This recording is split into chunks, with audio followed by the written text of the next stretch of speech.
حقیقت ورڈ کے قابل عزت دوستو، السلام علیکم۔ بسم اللہ الرحمن الرحیم۔ ناظرین، سائنس کی دنیا میں مسلمان سائنسدانوں کو بھولنا ایک بہت بڑی ناانصافی ہوگی۔ مسلمان سائنسدانوں نے بہت سی ایسی ایجادات کی کہ انسان ان کے بارے میں سوچ بھی نہیں سکتا۔ ناظرین، اس ویڈیو میں ہم آپ کو مسلمان سائنسدانوں کے بارے میں بتائیں گے کہ انہوں نے کس طرح دنیا کی خدمت کی اور ان کے ساتھ کیا سلوک ہوا۔ ناظرین، ویسے تو اگر ہم تفصیل بتانا شروع کریں تو شاید ویڈیو بہت بڑی ہو جائے، اس لیے اس ویڈیو میں مسلمان مفکرین اور سائنسدانوں کے انجام کی مختصر سی کہانی بیان کی گئی ہے کہ ان کا آخری وقت کس طرح گزرا اور ان کی علمی خدمات کا لوگوں نے انہیں کیا صلہ دیا۔ ناظرین، آج کا انسان طرح طرح کی آسائشوں کا عادی ہے۔ یہ مہینوں کا سفر محض چند گھنٹوں میں طے کر لیتا ہے، میلوں دور بیٹھے لوگوں سے رابطہ قائم کر لیتا ہے۔ یہ سب کچھ سائنس کی ترقی کے سبب ممکن ہوا ہے، لیکن ترقی کا یہ سفر اتنا بھی آسان نہ تھا۔ یہ ترقی ہم تک پہنچانے کے لیے علم و تحقیق کی جستجو رکھنے والوں نے نہ صرف اپنی زندگیاں وقف کر دیں بلکہ کئی سائنسدان اس جرم میں اذیت ناک موت کا شکار بھی ہوئے۔ چاہے وہ یورپ کا مشہور سائنسدان گلیلیو ہو، جس نے پہلی مرتبہ یہ نظریہ پیش کیا کہ زمین سورج کے گرد گردش کرتی ہے، جس کی پیدائش میں تمام عمر قید تنہائی میں گزاری، یا پھر اس جیسے کئی مغربی سائنسدان جو اپنے جدید نظریات کے سبب قید یا موت کے مستحق ٹھہرے۔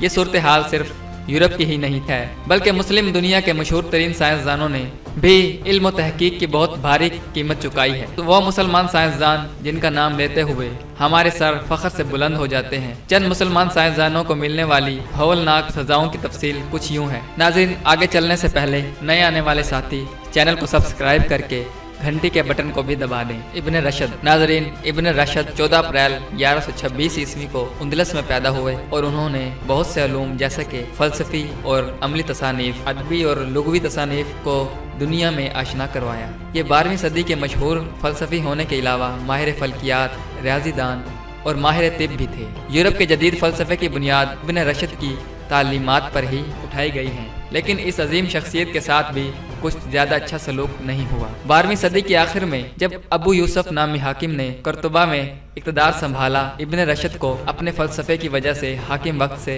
اختلافات کا سامنا کرنا پڑا۔ ابن رشد کے سوائے کچھ کتابوں کے تمام کتابیں آگ کے حوالے کر دی گئیں اور اس نے اپنی زندگی کے آخری ایام گمنامی میں گزارے اور یہ 10 دسمبر 1198 کو وفات پا گئے۔ آپ 801 عیسوی کو بغداد میں پیدا ہوئے۔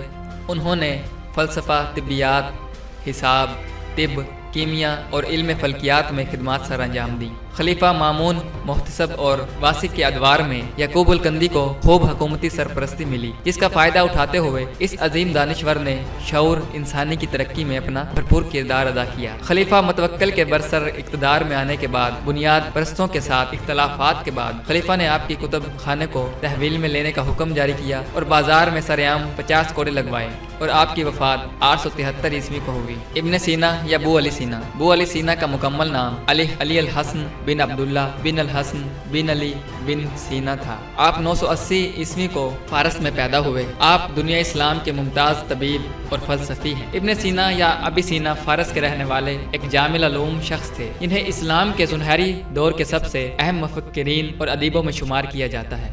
ابو علی سینا کو مغرب میں ایوی سینا کے نام سے جانا جاتا ہے۔ ان کا لقب الشیخ الرئیس ہے۔ اسلام کے عظیم ترین مفکرین میں سے تھے اور مشرق کے مشہور ترین فلسفیوں اور اتباع میں سے تھے۔ ان کے بارے میں خیال کیا جاتا ہے کہ انہوں نے 450 کتابیں لکھی، جن میں سے تقریباً 240 ہی بچی ہیں۔ ان میں سے فلسفہ پر 150 اور ادبیات پر 40 تصانیف تھیں۔ ان کی سب سے مشہور کتابوں میں کتاب شفا یابی جو ایک فلسفیانہ اور سائنسی انسائکلوپیڈیا، طبی قوانین جو ایک طبی انسائکلوپیڈیا تھا۔ ان میں بہت سی چیزیں 1650 تک قرون وسطیٰ کی یونیورسٹیوں میں ایک معیاری طبی کتب کے طور پر پڑھائی جاتی رہی۔ 1973 میں ابن سینا کی کتاب طبی قوانین نیو یارک میں دوبارہ شائع کی گئی۔ فلسفہ اور طب کے علاوہ ابن سینا نے فلکیات، کیمیا، جغرافیہ اور ارضیات، نفسیات، اسلامی منطق، ریاضی، طبیات اور شاعری پر بھی بہت کچھ لکھا ہے۔ ابن سینا کو طبی دنیا کا آفتاب بھی کہا جاتا ہے۔ ہمدان کے امیر نے ابن سینا کو اپنا وزیر مقرر کیا